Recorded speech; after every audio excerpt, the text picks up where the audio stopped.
from the W.C. O'Neill Arena Theatre in St. Andrews, New Brunswick. CHCO Television is proud to present Meet Your Candidates, St. Andrews Votes. Here are your moderators, Vicki, Hogarth, and Nathalie Sturgeon. Welcome to Meet Your Candidates, St. Andrews Votes, coming to you from the W.C. O'Neill Theatre. I'm Vicki Hogarth. And I'm Nathalie Sturgeon. Tonight we are recording a live to tape in front of an audience for broadcast at a later date as part of CHCO-TV's local election coverage. With local elections taking place across New Brunswick on May 11th, this is an opportunity to hear directly from those seeking to represent St. Andrews. Before we begin, we would like to thank the town of St. Andrews for hosting us this evening. A quick note about the tone of tonight's event. It's about thoughtful dialogue. We would like you to respect the people that you hear from tonight as they are seeking to represent your community. We ask that you please silence your phone and hold applause until each candidate has had an opportunity to speak and refrain from interruptions throughout the evening. Again, these are individuals from your community looking to represent the town.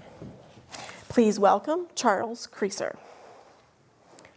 Guy Grew. And Steve Neal.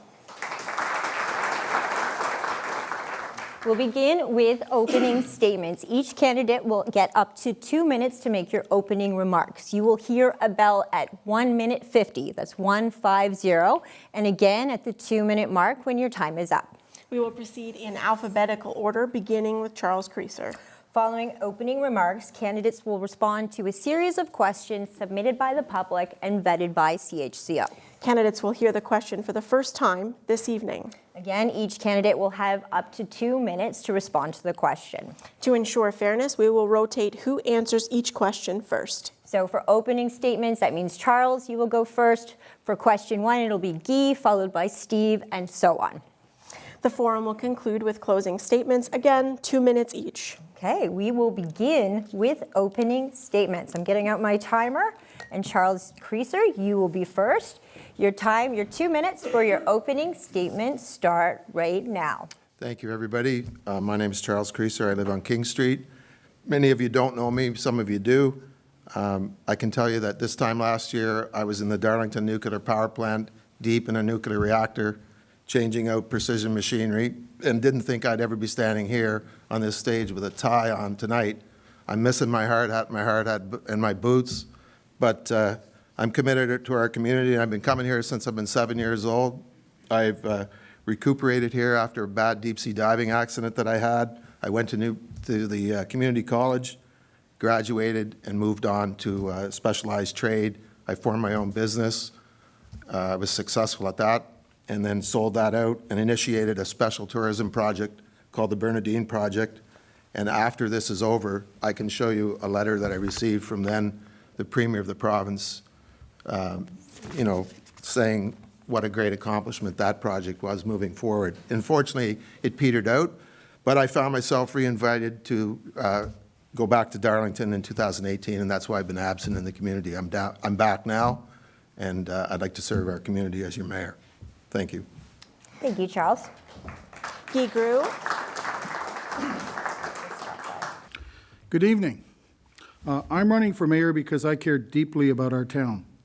Our community is at a crossroads, and it's time for leadership that treats every tax dollar with respect, is transparent in all dealings, recognizes the needs of all residents, and makes sound, informed decisions in the best interest of the entire community. We are faced with a number of immediate challenges that need action. Our town debt on a per-person basis is the highest in Charlotte County, almost twice the provincial average, and the 5th highest of the 77 municipalities in New Brunswick. The latest budget will double our town debt over the next 5 years, which is unsustainable. We need to seek out new sources of revenue, reduce expenditures, and focus on core municipal services. Transparency is not optional. It is the cornerstone of public trust. I am committed to bringing decision-making out of closed-door sessions and bringing back integrity and accountability through absolute transparency. The level of police services has become a problem, but it does not have to be this way. St. Andrews has a direct contract with the federal government to provide police officers and a receptionist in the St. Andrews Police Station. We just need to request that Ottawa respect our contract. Our municipal plan must be easy to read, clearly understood, and prioritize the things that make St. Andrews special, such as our heritage and our beautiful natural environment. We need to reset the process with new planners and a commitment to developing a plan that reflects community values. I am asking you for your vote to bring common sense, transparency, and fiscal responsibility back to the town of St. Andrews. Thank you, Guy. Steve, your 2 minutes for opening statements begin now. Great. I just wanted to begin by, again, thanking CHCO for the opportunity tonight. For those of you who don't know me, my name's Steve Neal. I'm a longtime resident of St. Andrews. My family and I have been here since 1998. I originally moved here again to take a job with the St. Andrews Biological Station, where I still currently work. During that time, again, I've got a long history of giving back to the community, whether it was coaching youth sports, sitting on various boards. Again, I've been a volunteer firefighter for the last 20 years, becoming captain of the St. Andrews Fire Department. Recently, again in 2021, decided I wanted to get involved in municipal politics, so I ran for council. That was one of the best decisions I think I've made. I've absolutely loved the time I've spent on council, and again, having another opportunity to give back to the community. Again, I feel I have the experience, the proven track record. Again, you're going to hear, basically, I'm going to tell you what I feel, and I'm going to stick to it. At the same time, again, I want to be that representative for you that is open and accountable. I much prefer listening. Again, I want to listen to you guys rather than stand and dictate. As far as leadership goes, again, leadership to me is not about imposing one's will.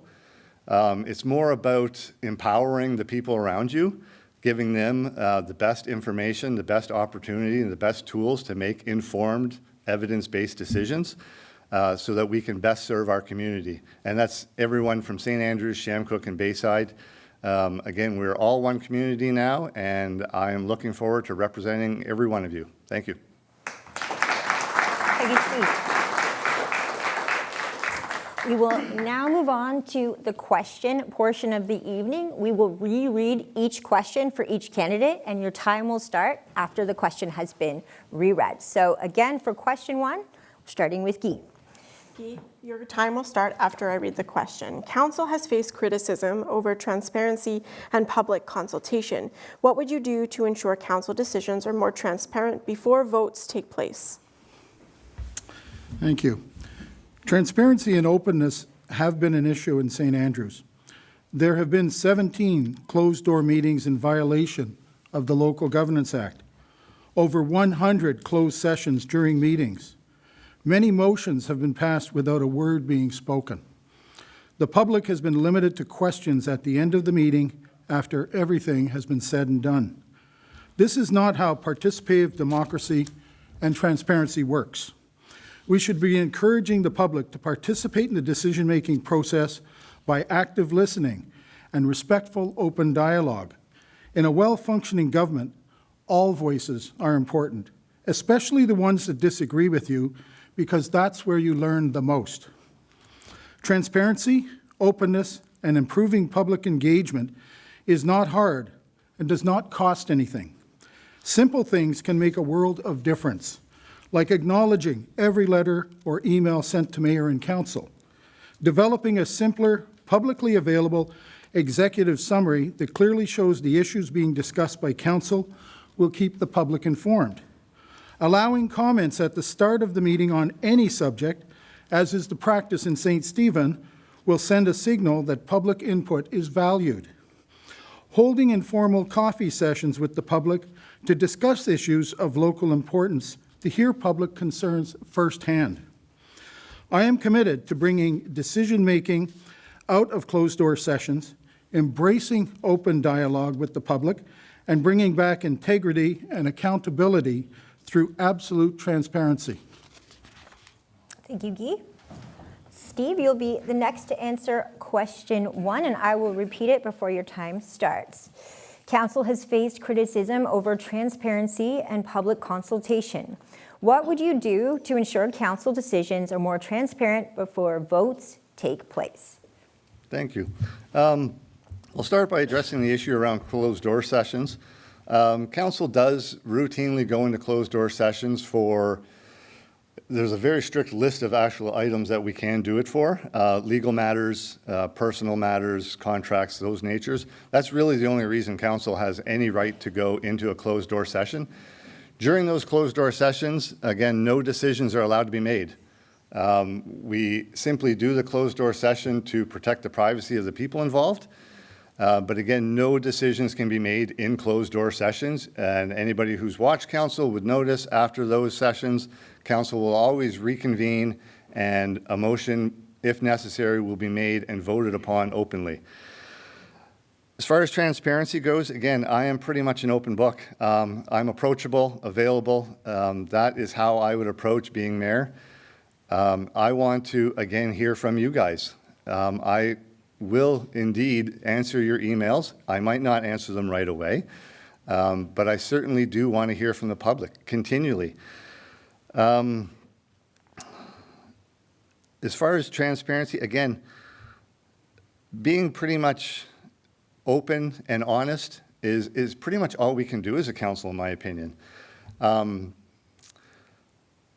I'm losing my train of thought again. It'll come back to me. But again, being available for you guys, communicating openly, being present, and hearing from the constituents. Again, I want to hear your concerns. Public consultation is a huge issue for us. The one thing I would like to see us improve is the timing of our public consultation. Thank you. That's what I was trying to get. You still have 10 more seconds after you hear the first bell. Yeah. Again, to me, the public consultation it's too far in advance. So by the time the topic actually comes up, we've sort of lost grasp of that, and people are just starting to get into the topic again. So thank you. Thank you.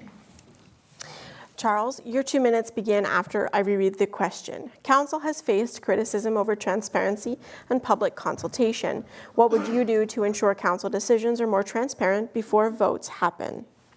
Thank you for that question. I tried to enter public life in 2018 before I got called away to work in a by-election, which Kate Akaji actually won and went back into office. I was called away. I can assure you that in my profession, and it's been a long one, almost 35 years, especially applying supervision to work crews in multi-trades, upwards of 150 workers. I've been their superintendent. These type of issues, dealing with getting the job done, looking after issues with workers, especially on 24-hour shifts where you have people working 12-hour shifts, round the clock. These type of issues, secrecy, special meetings, none of that happens in the workplace. In the workplace that I'm familiar with, it's professional, direct, and there's no double talk. So at the end of the day, my supervisors or whoever I was supervising would look for clear, concise answers to their questions so they could follow the work direction and keep the project going. That's all I have to say about that. Thank you, Charles. We will now move on to question 2. Steve, your time will start after I finish reading the question. With significant tourism promotion already drawing strong summer visitation, how would you balance further tourism growth with the needs of year-round residents? It's a great question. Thank you. Again, St. Andrews is often referred to as a tourism town. I've always maintained personally, again, I think it's so much more than that. Obviously, we do have a very strong tourism sector, but we are also a very strong science innovation sector as well as education. Between the St. Andrews Biological Station and the Huntsman Marine Science Center, those sectors really do help drive the St. Andrews economy. Tourism in the summertime, again, we all know how busy it gets.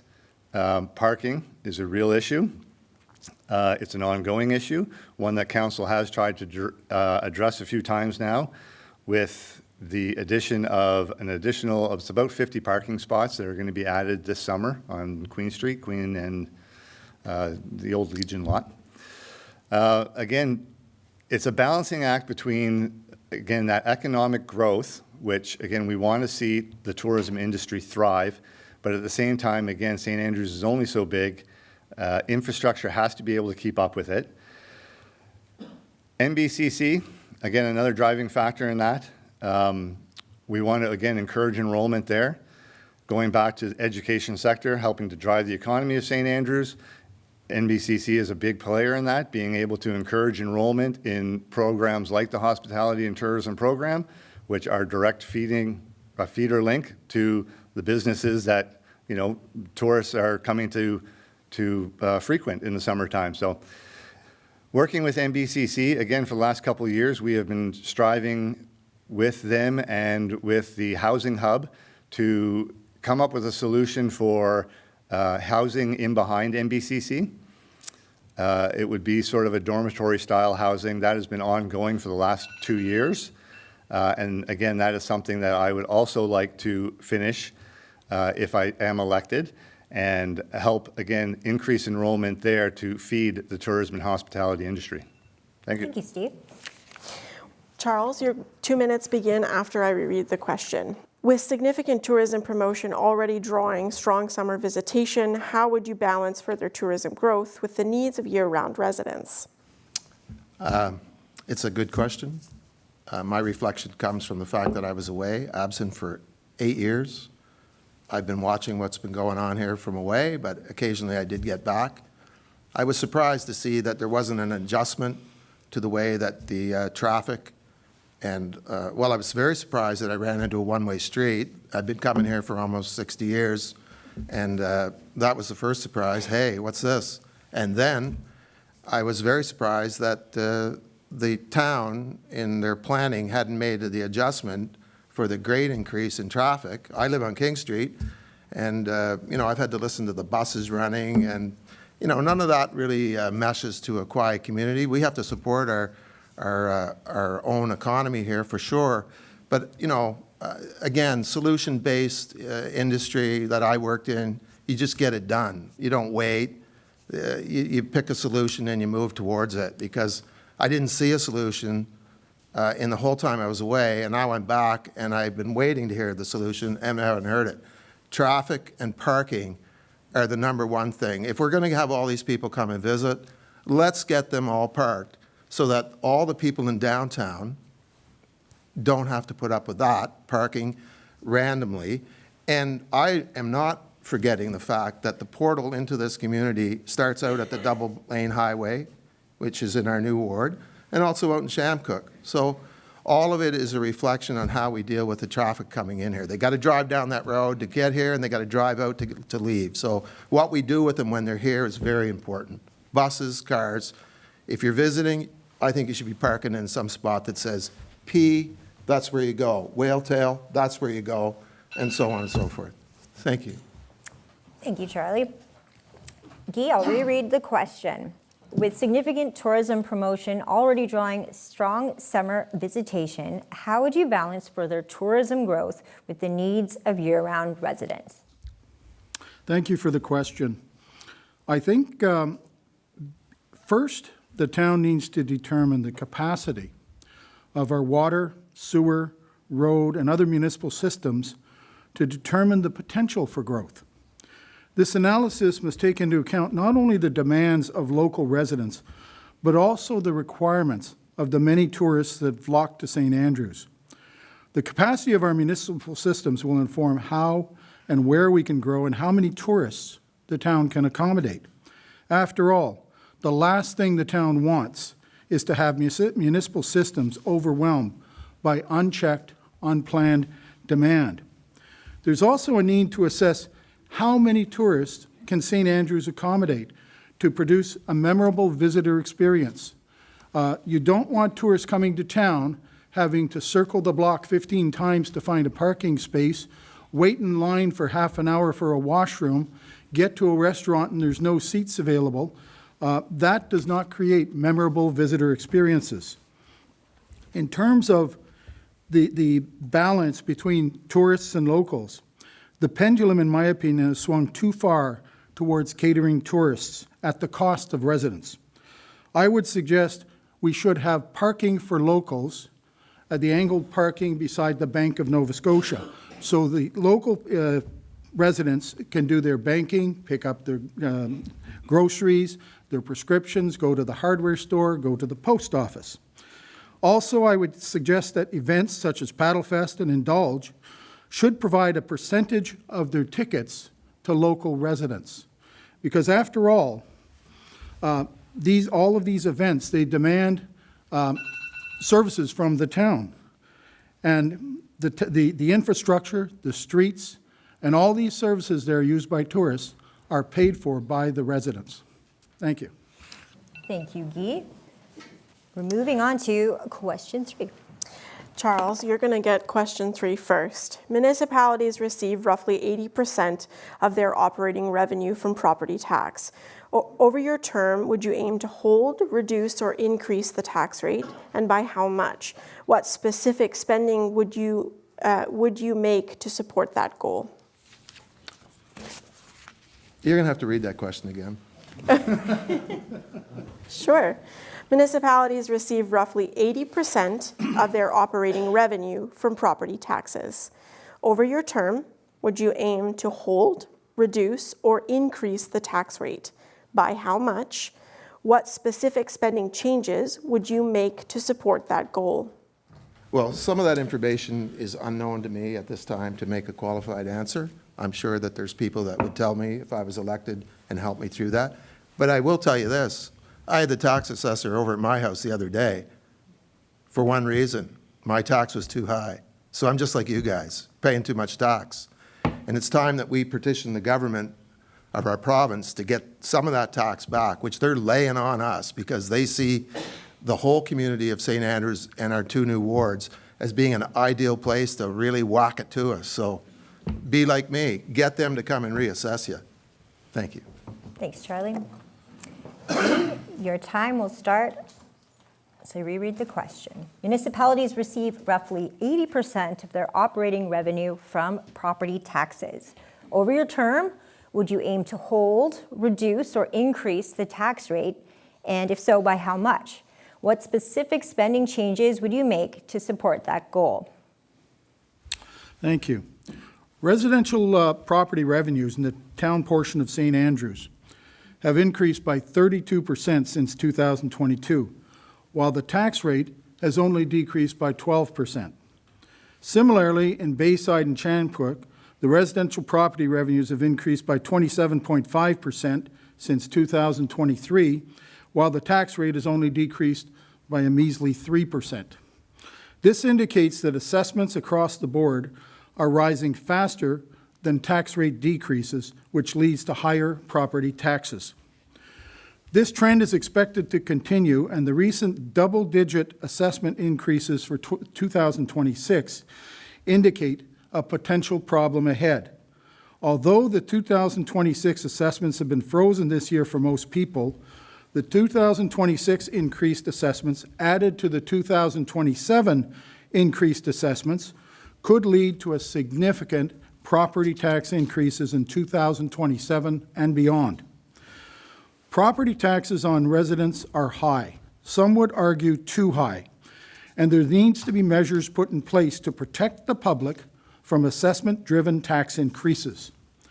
The town has no control over the assessed value, which is done by the province, but the town has full control over the tax rate, which can be reduced to offset assessment-driven increases. This means that if the average assessed value goes up by 15%, the tax rate goes down by 15% to maintain the tax payable at the same level. The residential taxpayers have been taxed to the hilt, and that needs to be addressed. To provide revenue growth for the town to offset the effects of inflation, property taxes from new construction should provide that sufficient growth. Thank you, Guy. Steve, your 2 minutes will begin after I reread the question. Municipalities receive 80% of their operating revenue from property tax. Over your term, would you aim to hold, reduce, or increase the tax rate, and by how much? What specific spending changes would you make to support that goal? Thank you very much. I'll start with, again, over the last 5 years, obviously our goal is always to, again, lower taxes any chance we get. As was mentioned, again, we have no control over the property tax assessments, but we do have control over the town's mill rates. In 2024, we actually lowered the mill rates in both the town of St. Andrews and Shamcook and Bayside. In 2025, we held them where they were in 2024. Again, making, I think, smart investments as a council, again, helps us increase that tax base. Again, the tax base is 80% of the town's operating revenue. In the last 5 years, again, we've been able to add 97 housing units to the town of St. Andrews and the surrounding area. Again, all done without outside funding. We've been able to achieve that, again, by making the smart investments that, again, are providing property tax back to the town of St. Andrews. Again, I'll speak of the new apartment building, which was 42 units out in the 127. That alone, again, took a big investment from the town. It sounded like a lot of money at the time, which it certainly was. But again, that tax revenue, again, we make that investment back in less than 10 years. So that was an investment that council really felt strongly about. Again, it was affordable housing for the community, again, for people that want to come and live and work here, again, the hospitality and tourism industry. Investments like that, again, driven by a robust 5-year asset management plan that we have in place presently, that again allows us the opportunity to forecast budget priorities, be able to see where, again, we want to spend taxpayers' money, and helps us inform us to make those, again, smart investments that do have a return, again, that's feeding back into our operating budget. So, thank you. Thank you, Steve. And that bridges nicely to question 4. Again, we're close to halfway done, so this moves along quite quickly. Question 4 is about affordable housing. Guy, you will start by answering question 4 first, and your time will begin after I read the question. Council has previously offered incentives for affordable housing. What does responsible development mean to you in measurable terms, both for infrastructure and affordability, and what type of projects would you support or reject? Thank you. In Charlotte County, the median household has about $1,100 per month for rent and mortgage costs. This $1,100 may not be enough for landlords faced with escalating construction costs to build housing. Grants to developers are not the answer. A $500,000 grant to subsidize 42 apartments represents a grant of $11,904 per apartment, with a payback of over 12 years. For a town with a high debt load, forecasted to double over the next 5 years, this does not make good economic sense and ultimately leads to higher taxes and higher rents. So what can we do? We can work with organizations like CMHC, Housing New Brunswick, the Regional Service Commission, and developers. We can incorporate affordable housing into our municipal plans, zoning bylaws, and other strategies. But we can do more. We can create long-term affordable housing for younger families by using the model that created the subdivision, of subdividing town land into lots and selling these lots at below market prices to cover the costs of providing the services.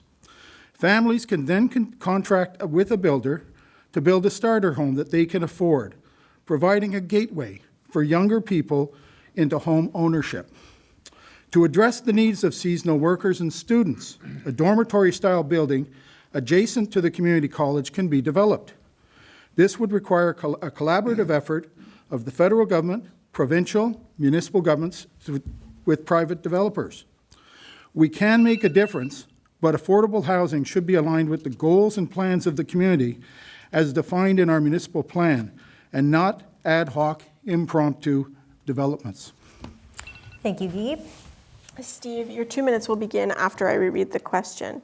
Council has previously offered incentives for affordable housing. What does responsible development mean to you in measurable terms, both for infrastructure and affordability?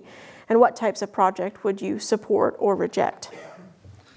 Thank you. Again, the issue of housing, for me, it's been a priority for the last 5 years, and it will continue to be a priority. Housing to me is not just, again, one segment. We do need to address affordable housing. We need to have housing for young families coming into the community so they can live and work here, raise their kids here. We need to have, again, a balanced options for people that want to retire, downsize, which, again, when they do that, they are opening up, presumably, the house they sell is being thrown back into the housing stock. I would like to continue, again, the work that we have done so far, again, by making smart investments. As I mentioned, the 42-unit apartment building, which did get a $500,000 grant from the town. Currently, that 42 units is based on 2 minimum wage employees being able to afford the rent. Through working with the Canadian Mortgage and Housing Corporation, we came up with a plan with the developer that has those rents locked in for 15 years, so they cannot be increased. Again, the return on investment that I had just talked about, that development is currently bringing in the town $54,275 in tax revenue each year. That is giving us back our $500,000 in less than 10 years. That, to me, is a good investment. I'll refer to a few other housing developments that previous council has been able to achieve. Again, the Van Horn development on the Bar Road, Victoria Terrace. Again, combined, those housing developments are addressing a wide demographic of housing needs for our community, while bringing in $183,000 each year in tax revenue. Those, to me, are smart investments for our town that we've been able to do while keeping our debt ratio low and being able to do it with outside funding. Thank you. Thank you, Steve. Charles, your time will begin when I reread question 4. Council has previously offered incentives for affordable housing. What does responsible development mean to you in measurable terms, both for infrastructure and affordability? And what type of projects would you support or reject? Your question is in a field that a lot of it I don't understand, but I can tell you this, that when I'm working, I earn the top wage as a tradesman. That's a marginal wage in this community. So if I'm operating on a marginal wage in this community, I can't possibly fathom how anybody can develop an idea based on some of the things that I've heard that would be plausible, where land is zero available unless we keep going out into the outer reaches. So it's a subject that I need to have more information on before I'm going to stand up and pontificate about what solutions I could do. But I can tell you that all the money that I have goes into that house on King Street, and it's still more that it takes. So how anybody else is going to do it? Not sure. Thank you. Thank you, Thanks, Charles. Charlie. Question 5, we'll start with Steve. How should elected officials respond to criticism or disagreements on social media, and what approach would you take as mayor? Thank you, Natalie. My first suggestion would be to stay off social media. Again, social media, it's just that. It's an open forum. It's something that council tends not to follow too closely. I am a bit of the opposite. I do tend to follow the social media posts pretty much regularly. I do it simply because I find every now and then there's some good comments on there. But balancing it is very tricky. It's, to me, again, I never take any of these things personal. If elected again, we're here to do a job.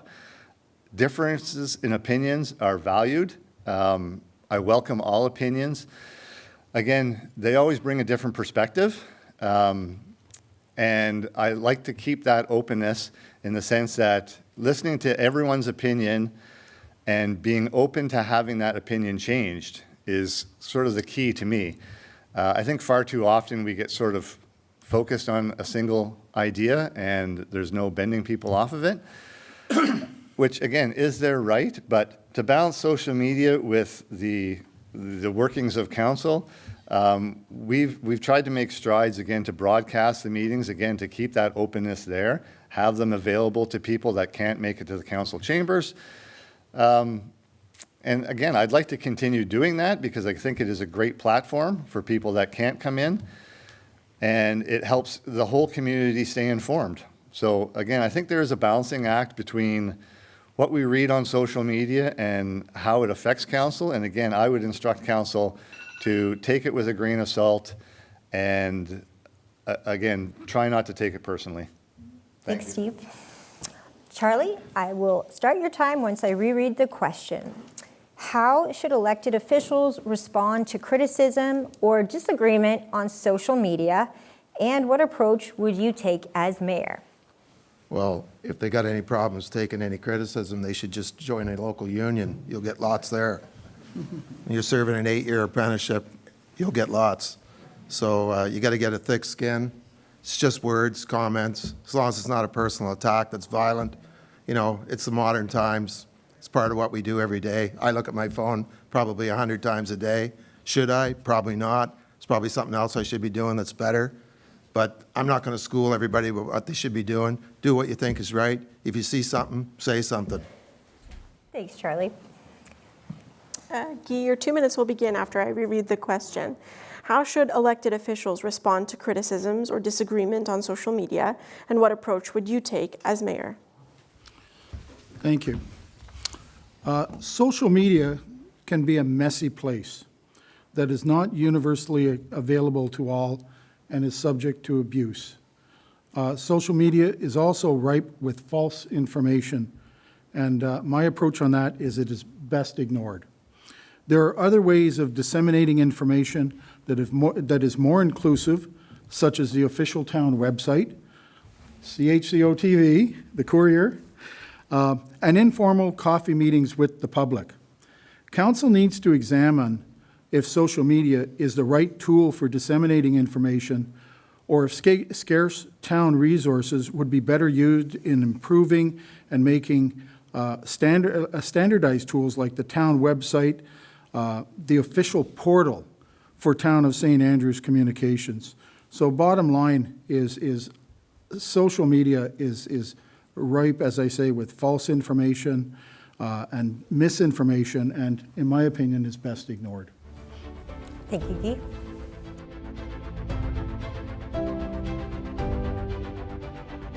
You're watching Meet Your Candidates, St. Andrews Votes on CHCO Television. We'll be right back after these messages.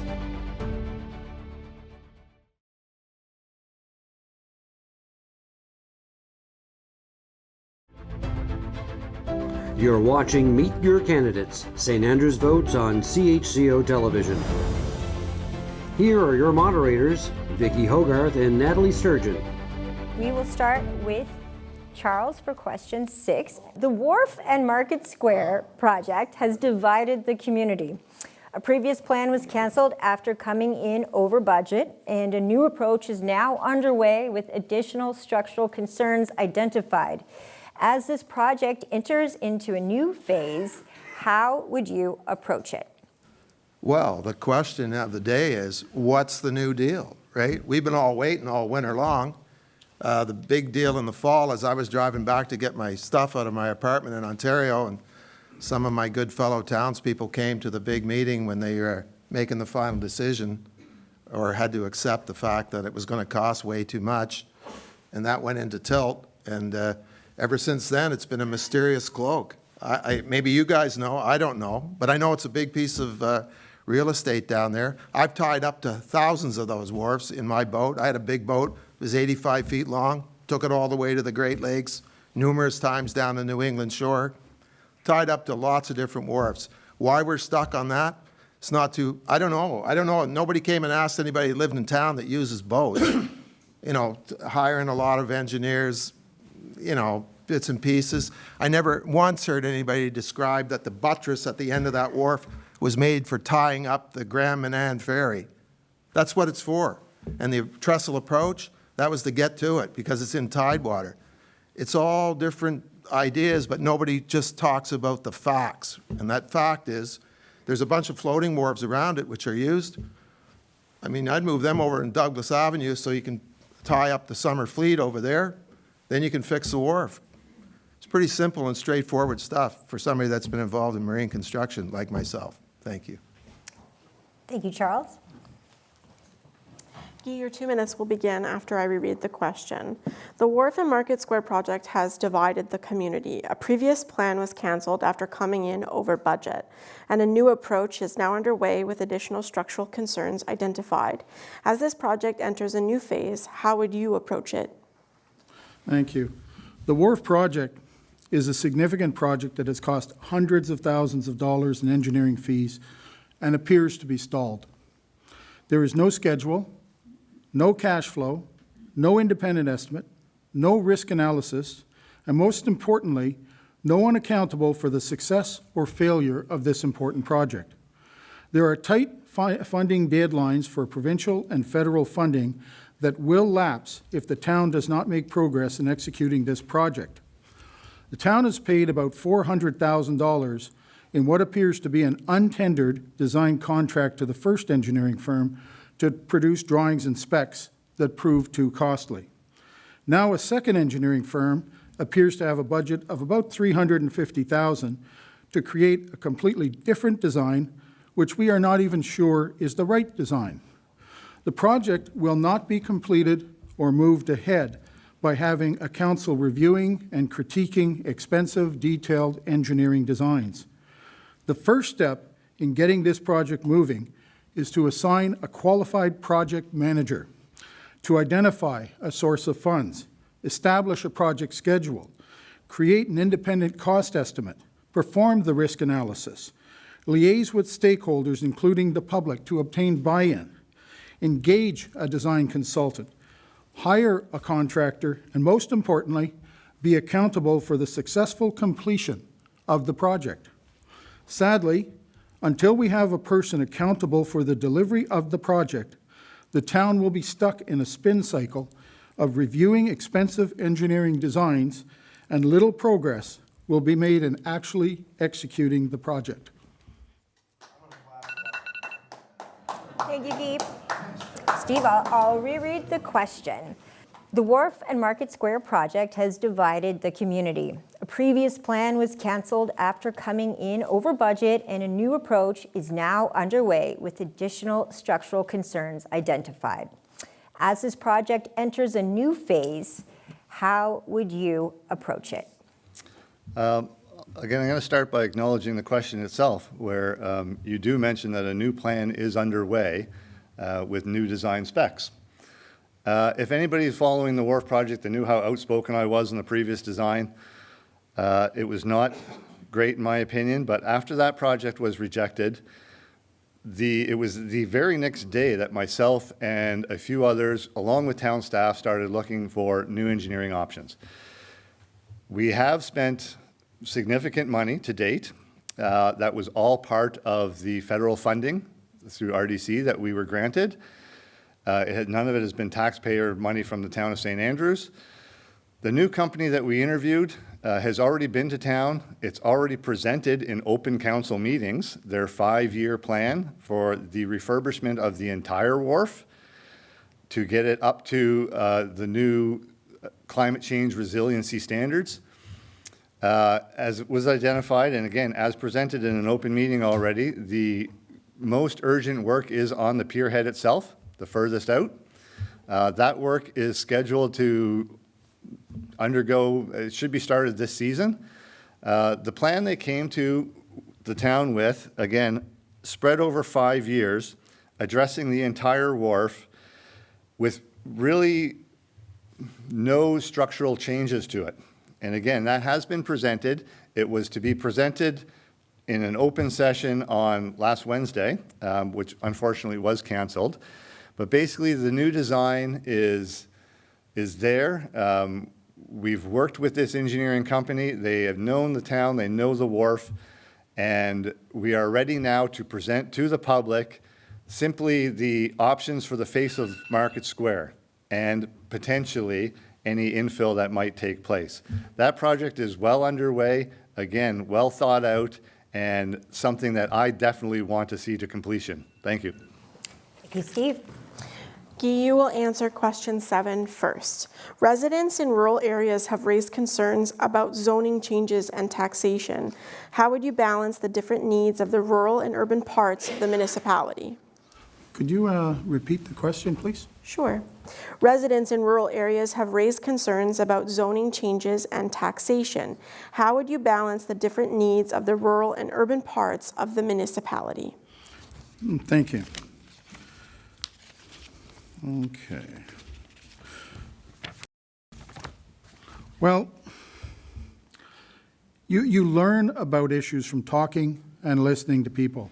I've knocked on over 90% of the doors in St. Andrews, and I've heard the voices in Bayside, Chamcook, and St. Andrews regarding their concerns. I've listened as rural residents felt that taxes should be based on the level of municipal services, and that the regulations being proposed do not work for their rural way of life. I've listened as town residents express concerns about the loss of heritage and the new municipal plan and the frustration over the Wharf project. The forced amalgamation of Bayside, Chamcook, and St. Andrews was something that was imposed on all three communities that nobody asked for or wanted. Whether we agree or disagree with the merger, we need to move ahead as one community. If we are to merge as one community, we have to start thinking as one community. And having 6 councillors at large, elected by all the people of St. Andrews, would go a long ways to getting us there.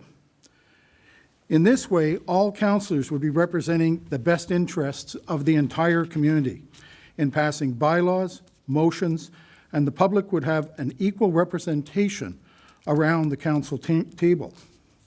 We need to back this up by encouraging the public to participate in the decision-making process by actively listening, respectful, open dialogue on both rural and town issues as one united community. We must build trust through absolute transparency and set aside our disparities while respecting our values and differing needs to tackle issues as one united town. Will it be difficult? Yes. Is it worth it? Absolutely. Thank you, Guy. Steve, your time will start when I repeat question 7. Residents in rural areas have raised concerns about zoning changes and taxation. How would you balance the different needs of rural and urban parts of the municipality? Thank you. The issue around our municipal zoning bylaws, again, that has been a very hot topic the last few months. The previous council, again, did start down that road with a draft proposed to us by the RSC from the province. Through the public consultation, again, we acknowledge that it has significant shortcomings. Moving forward, that plan needs to go right back to the public for further consultation. It needs more input from not only residents in St. Andrews, but from the residents of Chamcook and Bayside as well. Fundamentally, again, I do have an issue. I've always had an issue with telling people what they can and can't do with their land. The new regulations being imposed on us by the province, again, around various things, agricultural land, I'll point out as an example. They're coming to us from the province with absolutely no guidance on how to manage it. That, to me, is a problem in itself. Again, for the province to tell us that we have to put these things in place with absolutely no guidance on how to do it, and just leaving it up to municipalities just leaves it just too wide open for interpretation, and again, failure in my opinion. So moving forward with the municipal plan and the zoning bylaw, again, council has decided to create a bit of an advisory board. I'm calling it that, but the goal of that group, again, which will be made up of residents from all 3 communities, again, is to tackle specific subjects and bring that advice back to council so we can make the best decisions possible. Again, trying to cram in 5 different zones into one parcel of land, to me, is just wrought with problems, and it's never going to work. If we're going to act as one community, we need to have that single voice and come together as a group. Thank you. Thank you, Steve. Charles, your 2 minutes will begin after I reread the question. Residents in rural areas have raised concerns about zoning changes and taxation. How would you balance the different needs of rural and urban parts of the municipality? Yes, thank you. I spent quite a bit of time doing the door-to-door in Ward 1 and in Ward 2. And I have to reflect on what former Councillor Grew said, that this idea that there's 4 councillors in town and 2 satellites out there, I have to agree with Mr. Grew. That's just a bad idea, especially if you're trying to bring unity into a community. That doesn't spell unity to me. That spells 4-2. It doesn't add up. So that would be the very first thing. And apparently from what you told me, Guy, that it's controlled by the council. Well, why didn't the council change that? You know, bring some fairness, right? Those people matter. They didn't have any choice. The government of New Brunswick is decreeing this higher level of government down. And that plan, I received that. I've looked at plenty of technical documents in the last 40 years, stuff that you wouldn't be able to read. That I couldn't figure out. We need to find an average Canadian level here when we're talking about great big pieces of document like this that we're all supposed to, you know, casually read at home. That's not how you show that. You need a room. You need to take that all apart. First of all, I wouldn't have put it through a first reading at all, because unification in our community is all of us have to push back, because what I read in it doesn't fit anybody's abstract that I heard in my time going door to door about accepting our new municipal plan, 10-year plan. So I would say put the councillors at large and let's take apart that plan and make it fit our lifestyle, all of us. Those people out in the wards, I got the beeper. Got it on. Again, you have 10 seconds after you hear the first bell. Moving on to question 8. Steve, you will be the first to answer this question. St. Andrews is known for its historic character. How would you preserve that identity while also supporting growth and adapting to changing community needs? Thank you. For that, I'm going to refer right back to the municipal plan we were just discussing. Again, that municipal plan has got to balance, again, the needs of economic growth at a sustainable level. Again, it has been previously mentioned. St. Andrews is only so big. It is a peninsula. To try and expand beyond what service capacities are would be wrought with problems. So that municipal plan, again, through public consultation, it's got to address the economic growth that we do want to see in a balanced nature while preserving the heritage and culture that is what makes St. Andrews what it is. I think we'd all agree, again, St. Andrews is a historic town. It's that defining character that I think attracted probably a lot of us to St. Andrews. It's one of the reasons I came and decided to stay. And it is absolutely essential for us to get that right. The municipal plan, again, came with recommendations from the province, which certainly alerted some residents. Again, the idea behind 4 and 8 unit apartments. The reality is there's not many lots that would be even big enough to accommodate those in town of St. Andrews. But again, we don't want to damage that, the heritage look and feel that, you know, by putting up glass buildings. So to me, there's a real balancing act. And again, the municipal plan and along with the zoning bylaw, that is how we are going to keep that under control. And that has to go back to the public. Again, we need that public consultation. We need to hear from everybody and hopefully have that consultation at the early stages of it as opposed to when we're presenting drafts. So thank you. Thank you, Steve. Charles, you'll answer this question second, and it'll begin after I reread. St. Andrews is known for its historic character. How would you preserve that identity while also supporting growth and adapting to changing community needs? Yes. Well, most of you would know that I didn't tear down my house. I fixed it.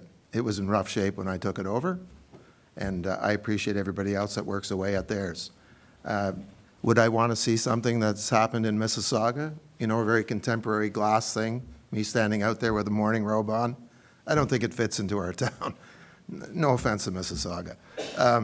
But we live in a really unique town, and we live in a really unique area, because I'm never forgetful that when you come here, my first experience as a child coming from Keswick Ridge, where my parents lived, and they used to come down to see Don Oxner, which some of you might, who some of you might know. You know, you hit the Goldsmith Stream at the Bartlett Mills. You had the smell of burning cedar and salt water. That's pretty magical when you come from up country. And that type of thing stays in our community. The back streets of our town, when you want to go for a nice quiet walk on an afternoon in the boiling heat of summer, I mean, it's magical. There's lots of different things. We see bungalows, we see small little houses, all that kind of unique stuff. We have the old traditional places that have been here. And then out in the countryside, we see all the nuances of people living their lives commonly along the road. Some of them on farms, some of them with what they can do. They've been here a long time.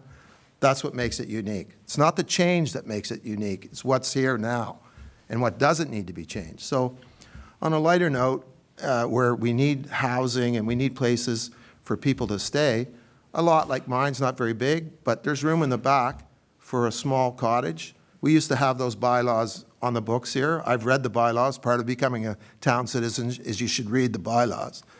Well, it described that you could have, back in the day, as long as you could do a DNA test, you could have your relative in the back, right? But now it's opened up a little bit. That's my answer. Thank you, Charlie. Guy, you will be the last to answer question 8. St. Andrews is known for its historic character. How would you preserve that identity while also supporting growth and adapting to changing community needs? Thank you. I think in answering this question, you need to circle back to the municipal plan. The proposed municipal plan approved by council at first reading sets out a vision that does not reflect community values. The municipal plan calls for densification of a national historic district and imposes new rules in rural areas. The new zoning bylaw takes this one step further by allowing 4-unit and 8-unit apartment buildings in the town plat and permits paving of green spaces as parking lots. This would forever change the look and feel of our town and destroy the largest national historic district in Canada. In rural areas, the proposed zoning bylaw divides properties into multiple zones, and new regulations are being imposed on property owners that they neither asked for nor want. These bylaws are overly complex, do not make a lot of sense, and were developed with very little public consultation. These important bylaws that directly impact how people can use their properties can have a significant negative effect on property values. We cannot let this happen. The deadline for these plans is the 1st of January 2028, and there is always a possibility of getting an extension, so why the rush? Given the enormous implications of these plans and the considerable public opposition, it seems only prudent that the town get a second opinion from a different planning firm and restart the municipal plan and zoning bylaw process from a fresh perspective. The municipal plan, which is the future vision of our community, must come from extensive public consultation to produce bylaws that are easy to read, clearly understood, and prioritize the things that make St. Andrews special, such as our heritage. Thank you, Guy. Charles, you'll get first crack at the last question of the evening. If elected, what specific steps would you take to ensure council members remain up to date on legislation, code of conduct, and conflict of interest rules that govern their roles? Well, I know a little bit about conflict of interest, and I know the rules with that are very lax in the province of New Brunswick. It's mostly a declaration that you have to examine your soul without holy water, but if you come up with that you're in conflict, you got to get out, right? So that's a self-appointed thing. Councillors would be expected to, represent themselves with ethics that go with the office, and that's what you're mandated to do. I'm sure when you're voted in, you're representing the community, and they expect that type of professionalism. I can't remember the other parts of the question, but I did want to address that because I do know something about it. Can I have a little read again on the other parts? Up-to-date legislation and code of conduct. So the code of conduct, that's a provincial, the functioning of the community town administration is controlled by the Municipal Act. You can read that. It tells the steps of the positions that are voted in. That's an exercise to agree to follow those. And I think that there's a mechanism to chastise you if you don't follow them. So thank you. Thank you, Charles. Guy, your time will start after I reread question 9. If elected, what specific steps would you take to ensure council members remain up to date on legislation, codes of conduct, and conflict of interest rules that govern their roles? Thank you. Members of council are in a position of power and are expected to deal with the public with respect, dignity, and beyond reproach. The Code of Conduct and Conflict of Interest provisions of the Local Governance Act spell out the expectations of councillors. Many times, Code of Conduct complaints stem from a misunderstanding or misinterpretation of the facts. A meeting of the affected parties can often resolve issues before formal Code of Conduct complaints get started. Often, a simple apology or a retraction can make a world of difference and eliminate Code of Conduct complaint entirely. This informal approach aimed at resolving complaints can save a lot of time and money in investigating Code of Conduct complaints. The Local Governance Commission recently indicated that many municipalities were improperly dealing with Code of Conduct complaints behind closed doors and suggested an open, transparent process. This public, open, transparent process for Code of Conduct complaints should, by its very nature, reduce the number of complaints and ensure that unwarranted complaints are dealt with in an expeditious manner. By having complaints aired in full public view, the public can see the grounds for the complaint and decide for themselves if the complaint is warranted. Recently, a Code of Conduct complaint against Mayor Craig in Eastern Charlotte was handled in an open session of council in public view, and resulted in the mayor admitting he had erred and taking full responsibility for his actions. Transparency in municipal government is always a good thing, and this should extend to Code of Conduct and conflict of interest issues. Thank you, Guy.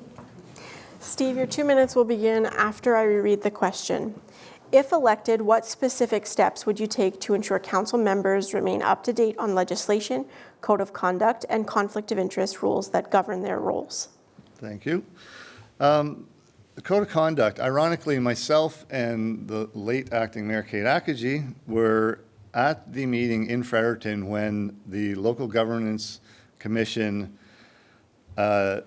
informed us that Code of Conduct violations could not be dealt with in closed session. And during that meeting, I can tell you, every municipality in New Brunswick who was represented there was somewhat shocked in that. It's not that we were doing them, or anyone in the province was doing them to try and hide the allegations, but mainly to protect the privacy of the accusers and the people involved. So at that meeting, when it was announced to us, I immediately started asking the questions again. Is the open Code of Conduct meeting going to include the person who made the complaint? That we are still currently working on. They're trying to go back and forth with the province to see if that is actually the case. My recommendation, though, again, is if we want to stop frivolous Code of Conduct violations, then yes, let's absolutely hold them in open session. Again, if I make a mistake, I have absolutely no problem being held accountable for it. It's something I think society in general has kind of lost the ability to admit when they're wrong. To me, it's not a sign of weakness, it's a sign of maturity and strength. If I make a mistake, again, I will admit to it, and like Mayor Craig, apologize if it's found that I did do something wrong. Working through those code of conduct complaints, again, with the Local Governance Commission, we also work closely with the Union of Municipalities in New Brunswick. They are a great resource, again, constantly taking part in training activities with them to help councils be better informed. Thank you. Thank you, Steve, and thank you to all our candidates for question period.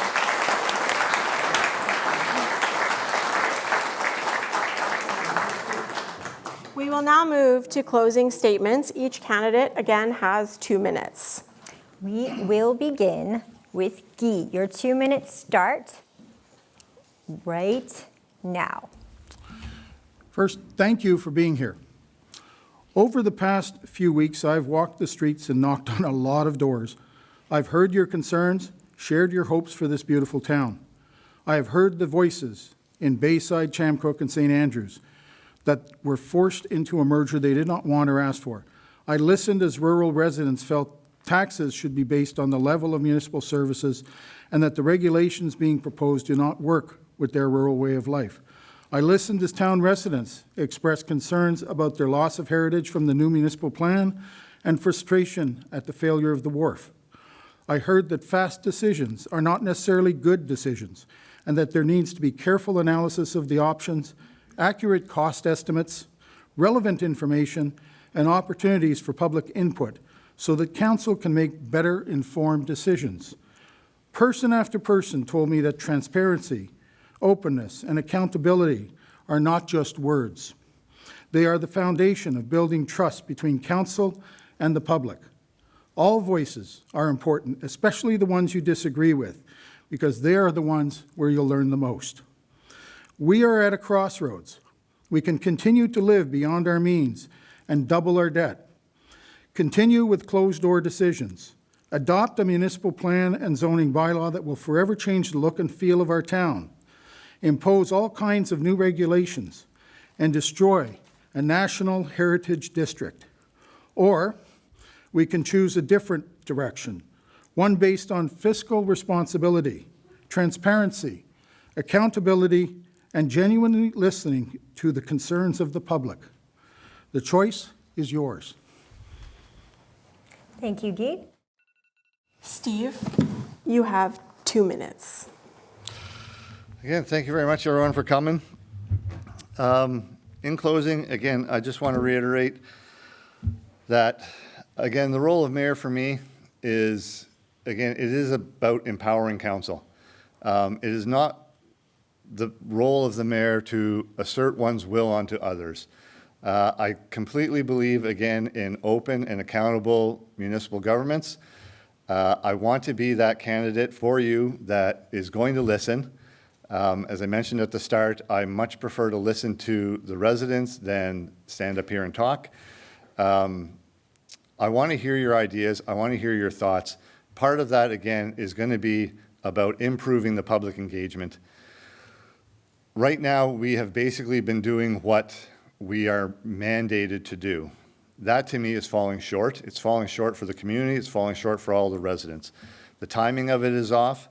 The simple way that we engage them through these public hearing of objections, where residents come up and tell us their concerns and get zero feedback, to me is just, again, it's a terrible way to do it. I would much rather have that open communication back and forth with residents, be able to hear their ideas, their concerns, and then take those to council and give them the best opportunity to serve you guys. Thank you. Thank you, Steve. And Charles, your 2 minutes for your closing statements to close out the show begin right now. Thank you, everybody, for coming to our presentation of ourselves to the Inquisition. Leadership is about trust. These are a few notes I've made today. Trust being the first thing. Trust is built through participation and teamwork, teamwork being your counsel. Listening, saying what you'll do, and then doing it, that's pretty important. That shows you what you're made of. I believe in open government, where issues are debated always in public. What you got to do behind closed doors, I'm not so sure. But if it's a government for the people, you should be doing it where all the people can hear. Going and keeping that trust is the very essence of what it is to be a municipal government. I'd like to have that opportunity to serve as your mayor. I had never had any opportunity to do any type of public thing. I tried once before. My work interrupted. Now I have that opportunity. I'm at a point in my life where I can give back to my community. We are one community, and we need to all work together. We've got a great place to live here, like all the other places that people enjoy living. We need to make sure we have livability for everybody here, no matter what their situation. And in the end, a new broom sweeps clean. Thank you, Charlie. And thank you to all our candidates. I'm going to say their names again. Charles Creaser,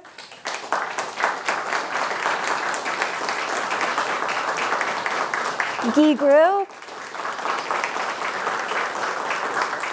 Steve Neal.